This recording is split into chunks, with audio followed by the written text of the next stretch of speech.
Three, two, one, and welcome to another episode of the Hood Grace Podcast. It's your boy, Reverend Rudy Rubio of Reformed Church LA, this afternoon, live and direct. Yes. In the wood with my brother, my homie, Pastor Nisan Stewart, My of Greater Emmanuel Temple. Got the mayor online saying, my favorite Reverend and Pastor, bless you, Aide. We're grateful for you and your leadership here. Yes, yes. Nisan, I haven't done a podcast in about 2 months. Wow. I've been busy, man. I've been busy, but I'm grateful that coming off this hiatus, I'm able to hang out with you. Yeah, man. Because it's been a long time coming. Right, It's been a long time coming. We do a lot of work behind the scenes, and you leading the way, and now we're here. We get to give them some behind the scenes. Behind the scenes, Yeah. boy. Yeah. Yeah. So I want the people to know just who my buddy Nisan is. Let me first start out with who you are to me, Yes. right? Who you are to me and how it was. So when we were trying to come into Lynwood almost 3 years ago, Yeah. I remember saying, well, I got to reach out to the people that are active in the community. I don't want anybody to ever think like, well, who the hell do you think you are? You know what I mean? Just coming, So I wanted to make sure that we honored those people that were here before us, right? Because we're not coming in with no savior mentality. We just want to come in and partner with the existing work that God had already been doing through amazing people like you and this church that your father started. And just kind of like support what you guys have been doing. But not everybody reached out. Like I reached out to a lot of people and very few people responded, So when Pastor Nisan Stewart of what I would consider one of the most influential churches and well-off churches in Lynwood responded, I was like, dope. Like I felt humbled, that you would take time. I think we met at Starbucks, right? Right here in MLK and Bullis for the very first time. And it's just like a good friendship was struck, right? Different kind of churches, different ethnic backgrounds in the same community. But I knew you had a heart for the Lord and for serving, and I just wanted to partner with you and bring our churches together to do that. But that was my first impression of what you guys, Well, let me give you my first impression too. For me, I didn't know of another church that, well, let me say it like this. I didn't really connect with any other pastors. It's probably not because I didn't try, but it's just, I was young. I'm figuring it out. Wasn't an expert in this space, and I think when we met, it was a godsend because not only for this city and all the wonderful things you've done in the city, but for me, it was like, okay, it's another cool brother. Yeah, we just working it out. We trying to go on the right path and do God's work God's way, without the extras, if you know what I mean. Yeah. And so I think that's why we hit it off instantly, and I'm grateful that the connection was made. Yeah, I remember before that happened. So when we left the church we were at, we got sent out, right? And we come from a Reformed background, so we wanted to visit some churches that were Reformed. Yes, and you came. Yeah, exactly. Yes. First, we wanted to go visit some Reformed churches. We visited churches in Compton, in Watts, in Lynwood. We went to a Catholic church, to St. Philip Neri. And I remember we came over here one day, and I'm sure people were like, what's really going on, man? I remember you and the family sat back on the other side. I remember that. We came, introduced ourselves briefly, and then just everything else kind of has happened organically. We had no specific plan to partner, but I remember we talked about having a unity service. Remember? Yes. What would that look like? And that to me. When we started that, bro, I didn't know what to expect, what the turnout was going to be, but I just remember for our church and a lot of the people that are here from Greater Emmanuel, I think that was one of the best things we've ever done. Yeah. You know what I'm saying? Coming together, denominationally different, but we're serving the same Lord, and we worked together, and it was a breeze. Now, most people don't have that testimony. Yeah. It was like, we just wrote it out. We sent letters out. Yeah, we invited all the other churches too, right? We didn't get a response. The first time I think we didn't get a response, but it was just us, and it was great, man. And hopefully, in the future, that grows to be some people will see our authenticity and our humility in it. And we were able to bless an organization within the community. Yeah, 2 years in a row, right? Yeah, the Lynwood Youth Advocacy Group. Yeah, big, bro. And it was fun, man. It was. It sucks that we're not going to be able to do it this year. That's the worst part of COVID so far. Yeah, but we're going to get it back though. Yeah, for sure. Amen. But tell us who you are. Tell the people that are watching not just who Pastor Nisan Stewart is, like who is Nisan Stewart? Okay. I know part of the story, but I would love for you to share with everybody else. Okay, so I'm a guy who I've been affiliated with the city of Lynwood since 1987, when my father and mother in the church at that time purchased this property here in Lynwood. As a young boy, I learned everything in Lynwood. You know, from playing sports, whether it was at the park back in the day, or learning music right here in the church. Yeah. So, which as I graduated high school, being from Inglewood to be exact, my senior year in Warren High School in Downey, but learning how to play the drums right here in this church, I became a professional drummer who, starting in the mid-90s, after I graduated, started playing professionally with Timbaland, Aaliyah, and then being connected to P. Diddy, then Jay-Z, then Busta Rhymes, 50 Cent, all of those guys in that 90s era, and started touring, being a touring musician and musical director, then getting into producing records and writing songs from everybody from Whitney Houston to Beyonce to Tweet to a lot of people. And then the Lord, you know, he causes a switch in my life. He's calling me. He was calling me, and I was like, yeah, I'm going to get to that, but I don't want to do it like this. And I never, ever wanted to be a pastor. I always wanted to serve in ministry. Yeah. But the Lord called me, was calling me, and in 2004 I said yes. My mother then shortly after is on her dying bed. I'm thinking I'm going to go full-fledged in ministry. She says, whatever you're doing in music, be who you are and continue, because you'll be able to reach others and be in rooms that others won't be able to be in, and you'll be able to share the gospel. Amen. And so I stayed in the music. I'm still in the music now. I mean, I've been pastoring Greater Emmanuel since 2012, and I don't tour like I used to, but I am the drummer on the television show Dancing with the Stars. I've been doing that. I don't know if anybody's ever heard of that little show. Little show that will be going back in a few weeks. Yeah. But I've been doing that show for this will be my 12th season. And so I work, you know, bivocational. I get out, I work, and I also am the head of Elevated Community Development Corporation here, which we are building to be able to add to the wonderful work that's being done in this community. You know, try to find our lane and doing it.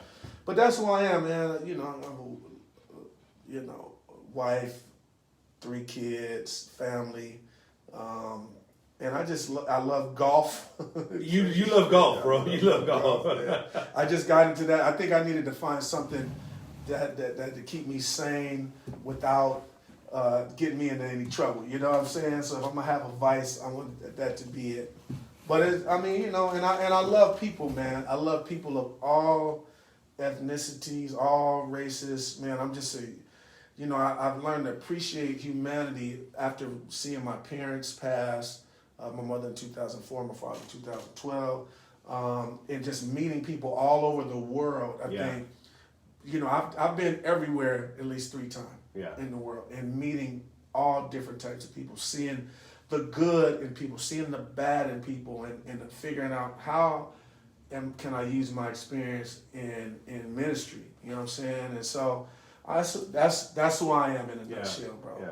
That's a full plate. Yeah, man. So, professional drummer, Dancing with the Stars, wife, 3 kids, golf, a church, that's a lot, man. That's a lot. So, know that I appreciate the time that we can spend together. I'm glad, man. Because I know how tight it is, you know. You know me, I got 3 jobs sometimes. You're one of the hardest working men I know, bro. I have to do those jobs in order to do the main job. Yeah, same here.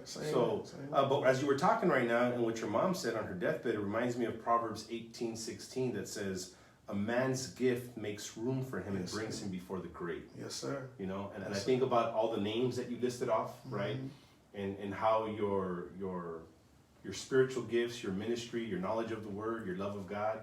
Will be able to impact people, whether it's right there and then, or a seed is placed and planted, and then watered by somebody else, that it would eventually take fruit and that people would become saved. You know? Yeah, man. That's the goal. That's the goal. I think we're here. God calls us to be able to spread His gospel, which is the antidote to the healing of humanity and mankind. And despite what's going on around us, that's what we're charged to do, bro. And you know, like you, we wear it, and I'm glad to have a covenant brother like you, you know, to do it in the same city. You know what I'm saying? So it's good. Shout out to the homie Danny in Chicago. He's a good brother. What's up, Danny? He started ministry. Yes. Who's this dude? I don't know who this guy is. He says, "Be nice to my pastor." I see. He def has hands. My man, Gary Hardy, my man, the school board president, man. School board president for the city of Lynwood. It's funny because the other day he posted something, right? And it was hilarious. I was like, bro, I gotta share this. You know what I'm saying? But see, I give people credit when I use their stuff. I give people credit, so I tagged them on it, and it said something like, 95% of you sharing that song, try Jesus, don't even know how to fight. Don't even know how to fight.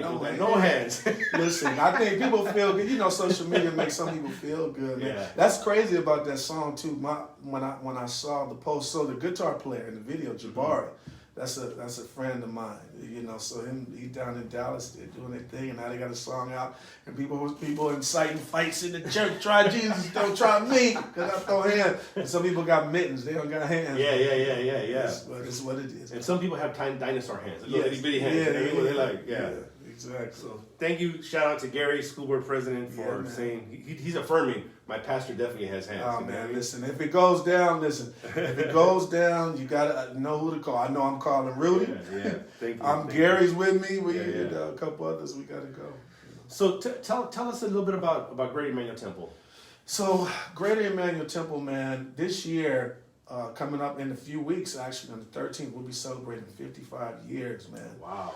The Lord called my father to the ministry and called him to the pastor to start a work. 1965, he started in South Central, the year of the riots, right up the street from the riots on Main Street. I can't wait till we come up to it. This time we're going to share some of those stories, man. I wasn't born yet, but my brother and some others were there. And remember, you know, people are running down the street, tearing up things because of the unrest that's going on. And my father is working to start a work in the middle of that. Yeah. So started in 1965, then they moved some years later to 48th in Avalon in South Central, and then 87 found this property here. And Lynwood was totally different back then if you look at the history. Even as a African American guy coming to this place, there was a lot of Caucasians here as well, and he said this is what the Lord took him to. Yeah. And he purchased a building and was doing ministry. And Greater Emmanuel has been it's a church of great people, man. Our oldest member is 102. Wow. 102 years old. And, you know, we got from babies. So you got about 5 generations. Multi-generational, yeah. Yeah, 5 generations, man. You know, mostly African American, but we have others as well. We have some of our Latin brothers and sisters that are here too, and some other ethnicities. But, you know, it's a great church of people that love to learn.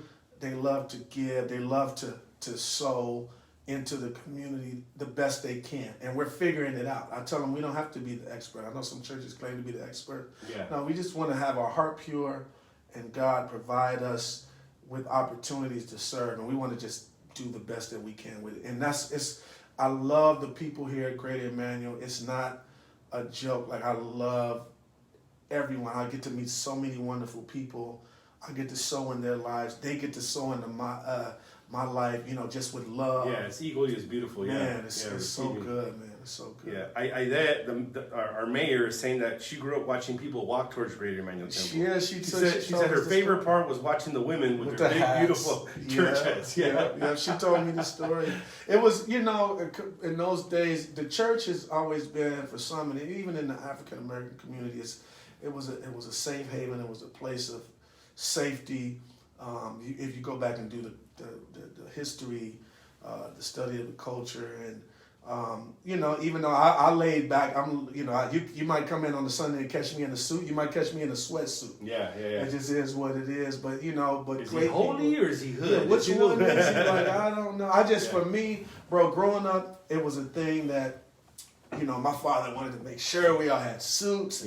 But I remember when I became 18 and I started out, you know, I was playing football, I'm out growing my suits. He's like, I'm not buying your suit. You're 18 now. I'm like, well, I'm going to wear what I have to wear. And I remember he used to pressure me, and which all of these things, which I don't take regret any of it, but it helped me understand everybody doesn't have it like that, and I want everybody to feel welcome in the house of the Lord. Yeah. And so you have people that come with big hats, and we let them be them, but don't mess with the people that come in with the white beater and tank top. Everybody come, let's have a good time. We make sure the house is safe, it's protected for everybody to come in and worship.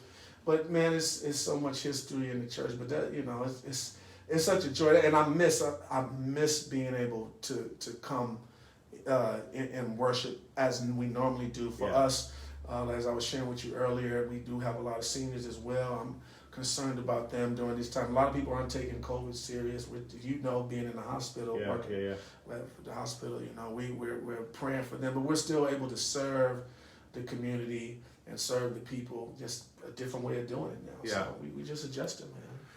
Yeah, so how long has it been since you guys have had actual in-person worship? It's been, I believe, March. The minute, so I went to, crazy, man. Kobe Bryant dies in January. That started the whole thing. Yeah. The few weeks after, and I think it was God, we had been planning a few folks from the church went to the Holy Land to visit there. We come back. They were talking about the pandemic. It's happening. They're getting shut down. We get back just in time. We had like 2-3 services, and then that was it. That was it. So mid-March, we shut it down and just immediately went to an online presence, which that was at the bottom of our list. People were saying, I got people all over the country asking, when are you guys going online? When are you guys going? Yeah. It was not at the top of my list, but we were catapulted into that space. And I thank God for our wonderful team here at Greater Emmanuel. You got a dope video team, bro. Yeah, they took it upon themselves. Started with, I had just started shooting my podcast, the BPM company, my company, Life and Beats Per Minute. And when it happened, we didn't have a team in place. I called my man Anthony that was shooting that. He shot the first couple services.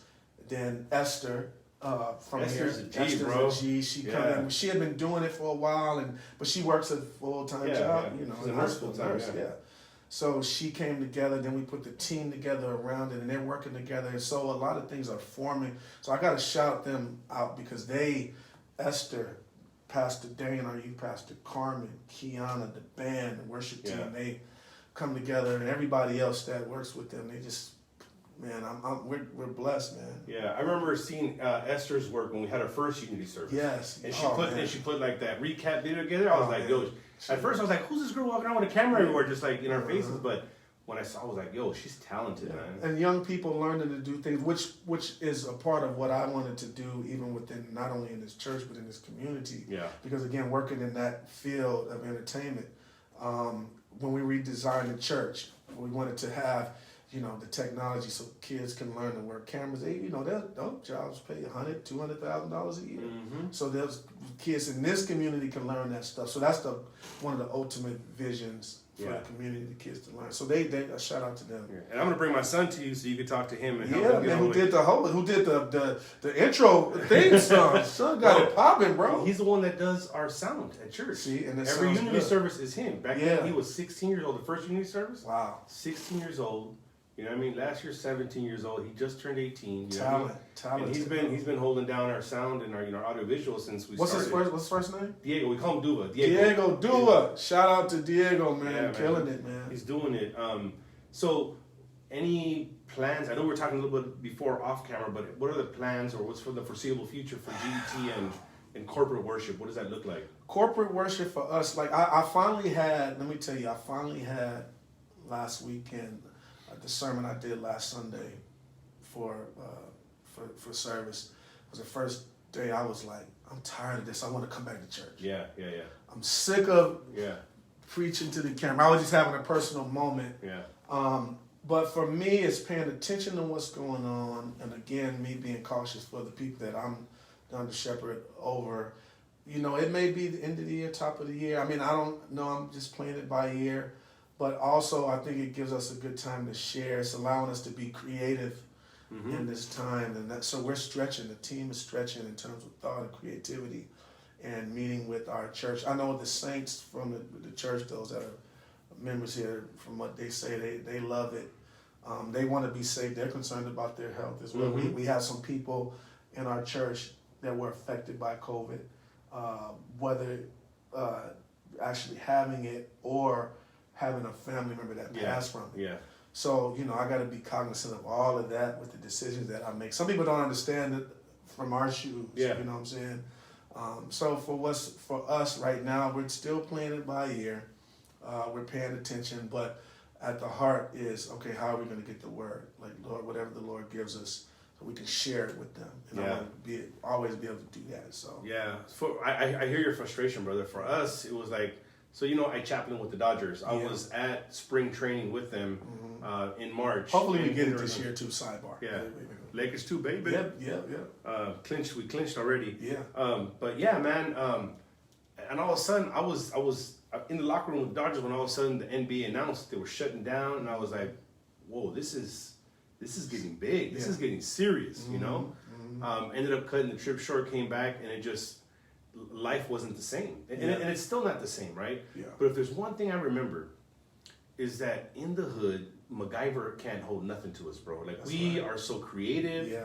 Like, necessity is the mother of invention, bro. I've been in jail, Nisan, and seen dudes do some stuff. Like, some of the smartest dudes I've ever met have been in prison. You know what I mean? You got to figure it out, right? Dudes, like, it's stupid stuff, but starting fire with pencil lids and toilet paper. Wow. Or razor blades. Wow. Making wine out of tomato paste. Really? Kool-Aid packs and potatoes. Wow. Pruno, jailhouse Pruno. Wow. Making tattoo guns out of a Walkman. You know what I mean? So the creativity in the hood is coming out when it comes to church. You know what I'm saying? Yes. Seeing the way you guys are doing it with the amazing video production, the sound, and all that. That's dope. For us, it's been in a drive-in service. You know what I mean? Where which it's looks like, good too. the people come in, they're safe in their car. We project it on an FM transmitter. We're on the back of like a flatbed truck. You know what I mean? Like just trying to make sure that we can still congregate as best we can, and not everybody comes. We got a lot of folks that are worried about the health, and we get it, and we stream on live so they can, so they can have a chance to join us too. Right. But it's hard on the church, man. Yeah, it's really hard on the saints. It's hard, man, and one of the things, and again, we witnessed this. There are people fighting over what some are doing versus what others are doing. But, people have to do what's best for them. And, my thing is, I want the Holy Spirit to just lead us in everything that we do. But as far as that creativity, it's good to have people when our minds are flexible. Yeah. You know what I'm saying?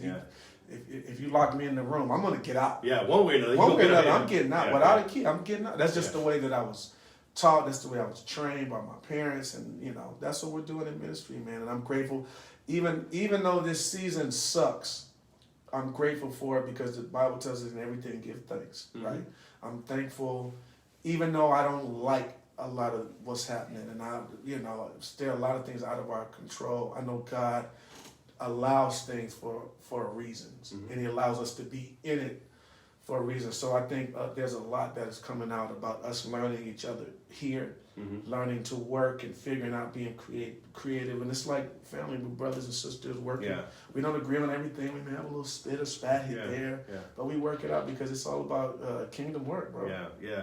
Let's talk about what that looks like in our community, especially between black and brown. Yes. Lately on social media, it's been really.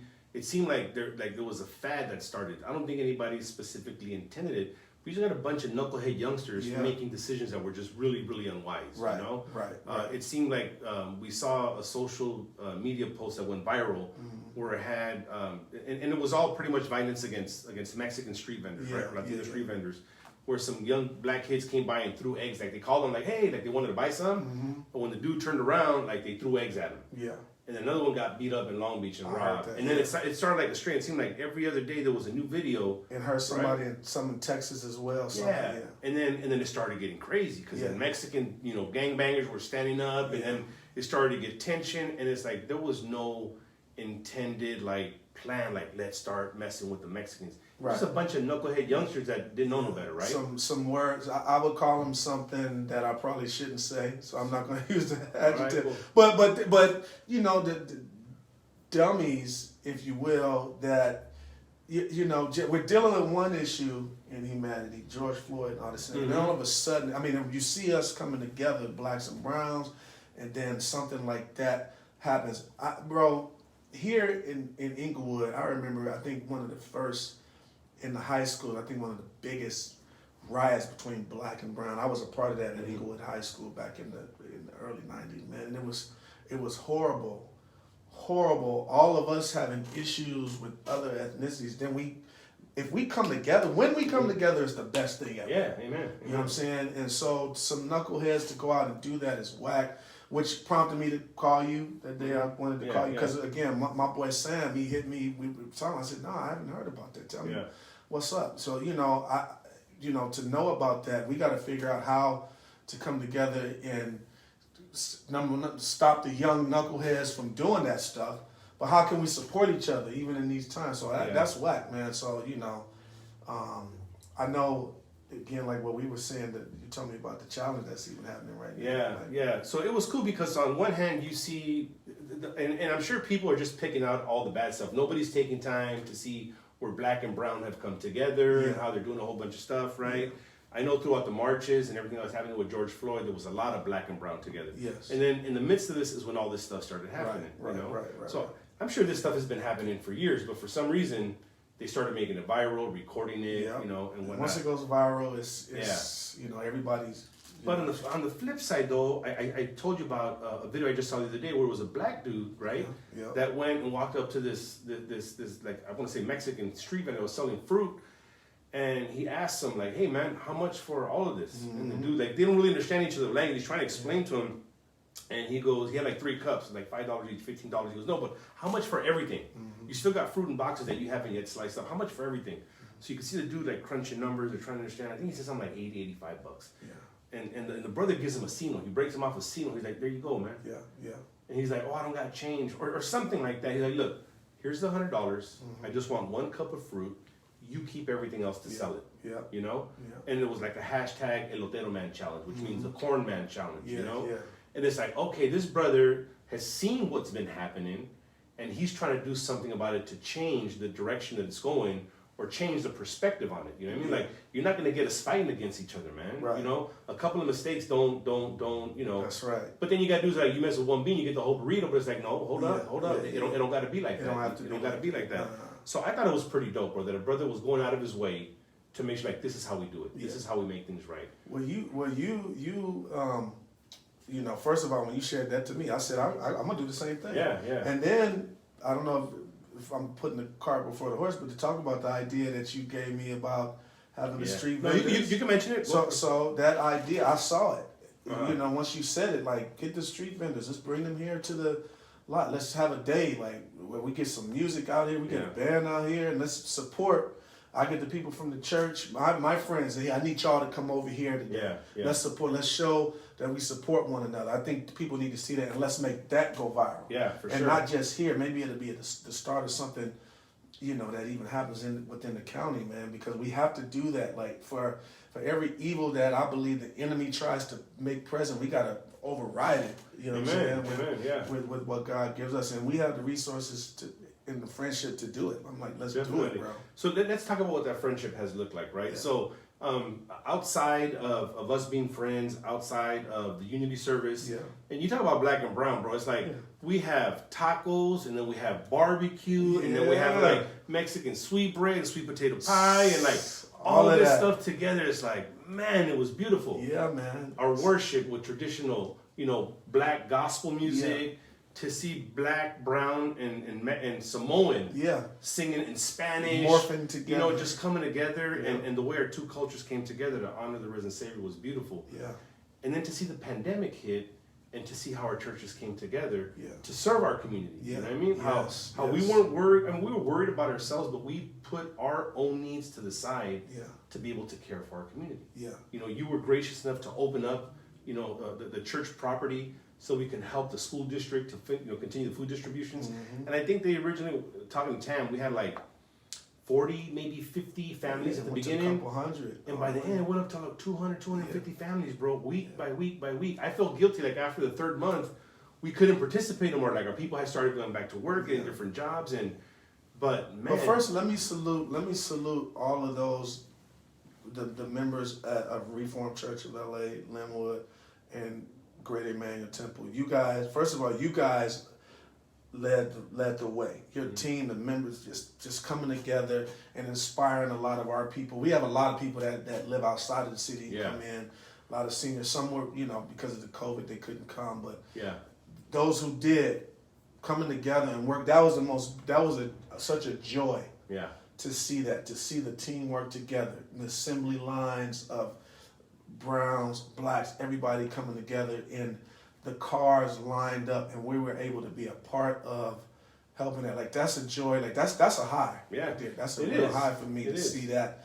It does something in me. For me personally, I think this is a vision my father, he would say, I want to be able to help everybody. Let's help everybody, I know I'm black. You may be white, you may be Hispanic, you may be Asian, whatever. Let's help everybody. Yeah. And to see us do that, I think that was so huge, bro. And I salute you as a leader for the manpower that you bring to the table, man, and just the ideas, man. It's so inspiring, bro. Thank you, man. Well, it couldn't have been done without your hospitality and just willing to.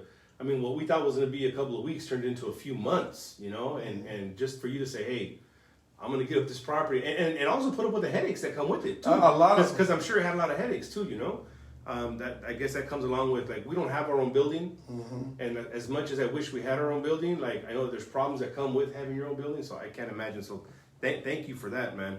But to see how the people of God came together to serve the community, and to see other people from the community come on to help to what we were doing and kind of started, So I'm really curious to see how we can do something like what we were talking about. So what Pastor Nisan was talking about was a conversation we had where we said, look, what if in the same way we came together to hand out food and give it away, what if we came together, right, and got Audrey and her crew from Mastering Hope, the Dream Team and the school board and our council, and say, you know what? Let's get as many street vendors together as possible. Yes. And instead of us handing out food, we get people to come back and line these dudes up. Yes. And we just go down the line and purchase stuff from them. You know what I mean? To do it. And to have black, brown, Samoan, Asian, white, and everything in between to come together for that one purpose. Yeah. Is beautiful. And I'm looking. I don't know when we're gonna do it, but listen, no, I'm sure we're gonna figure out a date. Yeah. We're gonna do it. Let everybody know it's going to happen. Will happen. It's gonna happen, and we're gonna do it, and we're gonna show. This is what I love about Lynwood. Let me tell you, bro. I've had people ask me, you can maybe take the church into another city and so forth and so on. It's something about being able to do it. Work. It's gonna mean so much more for us to be participants along with the city council and those leaders here to help turn this city around. It's going to mean so much more to us that when I get old, I want to be like, man, we really did that. You know what I mean? So doing that here is going to put. I haven't heard nobody else do that in the county. Yeah. Or in the country. Yeah. We do that here. We're going to start. There's going to be more things that we're going to do, and I think that this is what COVID is doing. It's putting us in the mind to see things, and again, things where the enemy may mean some things for evil. God through us is going to mean for us. It's good for us to actually get out and do this work, man. And it's going to be crazy. I already know. When you said it, I saw the vision. I'm like, yep, what are we doing? Yeah, it's amazing how partnerships, like remember my boy Joe? From Pacific Crossroads. I'll share that story real quick. In the midst of us coming together, people started hitting us with donations. Like, hey, here's this money. I see what you guys are doing. Here's this money. We're like, okay, cool. What do we do with it? Like, how can we incorporate this money that we're getting? And I'll never forget, one of my boys, his name is Russ Hightower. He's a senior pastor at Pacific Crossroads, South Bay, right? He and I met in South Florida at a church planters conference. It turns out his brother-in-law was one of my professors in the seminary, so we hit it off, and he just called me out of the blue one day, and he's like, hey, Rudy, I see what you guys are doing, man. I think it's dope, et cetera, et cetera. He goes, look, man, we got some money, bro, but our people, like, he didn't say it in an arrogant way, like in a very humble way. He's like, we took up this COVID offering to help our people, but our people they're doing okay. By the grace of God, they're doing well. We don't really have anybody to give this money to, And I was like, what are you saying, Russ? He's like, let me connect you with Joe Brown. He's one of the pastors here, our executive pastor. So I got to talking to Joe, and he's like, we got this money sitting here. I'm like, bro, we could use it, And this brother, you remember, he came and he gave us a check for $10,000. And they blessed it, bro. And we turned right around and make sure that Audrey got it. Well, actually, the check, no, I'm going to make sure I'm correct. I don't want to speak out of turn. they offered us the money, but we in turn connected him with Audrey, so the check was written directly to her in Mastering Hope, because the homegirl Audrey, y'all don't even know, man. Listen, can we take a minute and talk Let's about take Audrey? a minute and talk about Audrey. So first of all, shout out to Audrey. That she's I call her the leader of the Voltron team that came together. Audrey and what she's been doing in this city. It's amazing, those that have this heart to help the people in the community. And Audrey leading the way, that was such a thing. Like, again, taking back to when we first met. Yeah. All these things that have happened, I knew it was God that made that happen. You know what I'm saying? Yeah. It's just amazing, bro, that we come together and do things. And then when I look back at the footage of these events, when we're at Cesar Chavez, we're getting our dance on, man. And people are like, well, I'm like, yep, that's the way it goes. Yeah. It's such a joy, bro. And I'm just looking forward to it. And then inspiring the next generation after us to be able to do the same thing. Yes. You know what I'm saying? Yeah. Oh, yeah. So I met Audrey when on social media. She's super active on social media. And I remember when we were coming into the city, we wanted to get connected with as many people as we could. Yeah. So I was seeing like Audrey everywhere. So, I started following her. She started following me. We became friends. And one day I just posted like, hey, if anybody's available. We started, doing door hangers in the neighborhood to let people know we're starting a new church. And she showed up one day with some of her students. She works at Pathway, the continuation. And I was like, you're not even a part of our church, but you're coming to donate a couple hours on Saturday to hang out door hangers and let people know their new church is in town on this side of town. And I was like, wow, that's dope, man. Like, I really appreciate that, Yeah. And it just started a friendship. And when we did the first Lynwood commitment at Lindbergh Elementary School, it was her husband, Saul Amo, who did the whole mural. When we were getting our Beat Street on? Yeah. Remember that? Pastor Nisan, what you doing? Getting my Beat Street on. Spray paint. Like that stuff, bro, let me tell you, that I remember that day so well. Us not only spray painting, but even going up and down Long Beach Boulevard and cleaning up, Again, my thing is to inspire others to do. This is what our cities need. We're not Newport Beach. We're not Beverly Hills, bro. Not by a long shot. We're not, so this city is going to be what we make it. The people that live here make it. And those that will grab.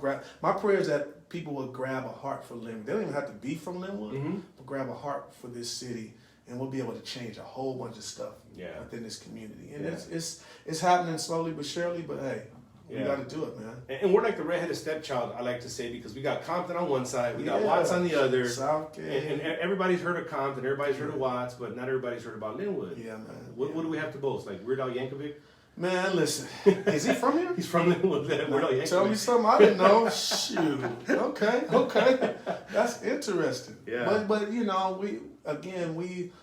we can go other places and do other things, but to do it right here. And I think I just came from lunch with one of my friends, a great pastor friend in Long Beach, and he talks about some of the things we do, and I had to share with him, man, it's not really my own thing. A lot of it is joint efforts with you, with the city, but they see that. So we have to keep doing it, and we have to just keep turning it up, man, turn it up and get these kids involved. If it's one thing I can do, I mean, you having young kids, me having young kids, it's like, let's get these kids cracking the community and in the church, and that's what it's here for. My prayer is that Greater Emmanuel can be one of the hubs. Once we form church, you guys get your building. That's one of the hubs.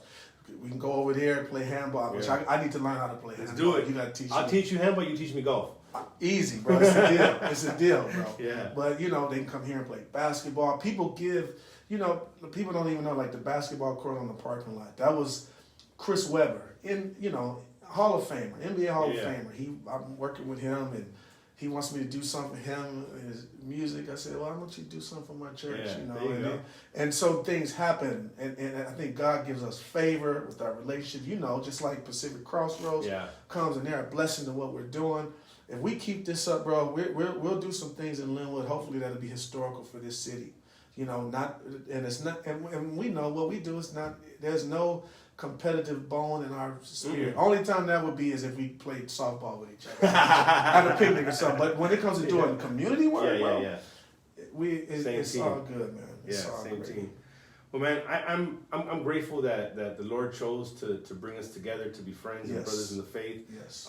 Is there anything you want to share before we step away? I want to say to those that are watching from whether around the country or even our friends in Lynwood, man, we're learning, we're figuring it out. I'm not perfect in my way. You probably say the same thing, but we're figuring it out to do the will of the Lord and help our community. I want to invite you guys, not challenge, but invite you guys to, if you're looking for a church home, Reformed Church of Los Angeles, Lynwood, Great Emmanuel, just come by, fellowship. Yeah. We're fellowshipping type of people. Yeah. Come by, let's see what our cities need. Let us know how we can help. We listen, we may not be able to fix everything, but we're going to do our part. We're going to do our best. We're going to do our best, man. When the worst comes to worst, we know how to throw hands. Exactly. Straight up, But just it's on us. It's our time now. We can talk about everybody in the past, but it's about us right now. Let's do it. And we'll be here to pray for you guys. That's one of the main things. One thing I love about Pastor Rudy, very different from most of my friendships.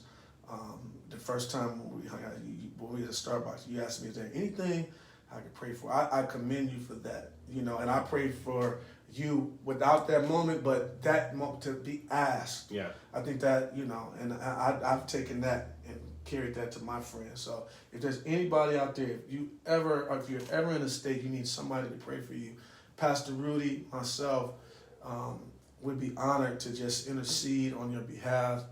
And that's who we are. Y'all keep praying for us, holding us up while we do the work. Yeah.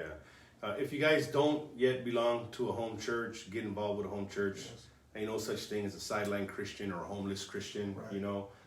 It's where we come to hear the preached word of God, to receive the means of grace of the Lord in the sacraments and in the benediction and confession and being assured of being forgiven in Christ, of raising holy hands, and singing to the Lord through His Word and praying and whatnot. Get connected to a church, man. Get connected to a church. Be encouraged. Be held accountable. Yes. Grow in your knowledge and grace of the Lord, because only by knowing Him in a more intimate way will we be able to worship Him more passionately. Absolutely. And serve Him more intimately, man. Absolutely, man. Amen. So I'm grateful for you. I'm grateful for the church that your dad started, for you carrying it on and taking it to a whole nother level, to a whole new phase, and the great work you guys are doing. And I'm joyfully expecting to see what God will do through us. He's given us great friends in the leadership of this community. Yes. In the city council, city manager, superintendent, school board president, like all these people that God has given us and put as friends with us. And I think that there ain't no limits, man. No limits. What are we gonna do? We're gonna keep doing it. Y'all look out for the when we have the event with the carts. Pay attention to that. That's gonna be huge. Yeah. And feel free to jump in on the Elotero Man Challenge. If you see a street vendor, bless him, man. Just break him off. Take something so he doesn't feel like he doesn't deserve it, and leave him the rest of their stuff to sell to make some money elsewhere. That's right. Till then, this is Reverend Rudy of Reformed Church LA, Pastor Nisan Stewart of Greater Emmanuel Temple. Good grace. If anybody wants to connect with Greater Emmanuel Temple for worship service, how would they do that right now? So right now you can visit us at on our Facebook is Greater Emmanuel Temple Church. We're right here in Lynwood. That sounds like a Mexican last name, bro. Man, right? Long name, right? Greater Emmanuel Temple Church. Somebody else took the Greater Emmanuel Temple. Oh, okay. But on social media, G.E.T Family Now. On YouTube, G.E.T Family Now TV. Or you can just hit me at Nisan Stewart, and I respond at NISANSTEWART. One S. One S, that's right. And for now, if you want to hang out and worship with us, we meet at Lynwood Middle School on Sundays at 12 noon, just down the street. Yes. It's a drive-in service. It's safe. We want to make sure that we don't take part of getting anybody sick or whatnot. But either church, our church, his church, visit church, go to church, go worship with the saints, man. Let's do it. Until then, this is Hood Grace Podcast. Yes. Peace. Amazing, my brother.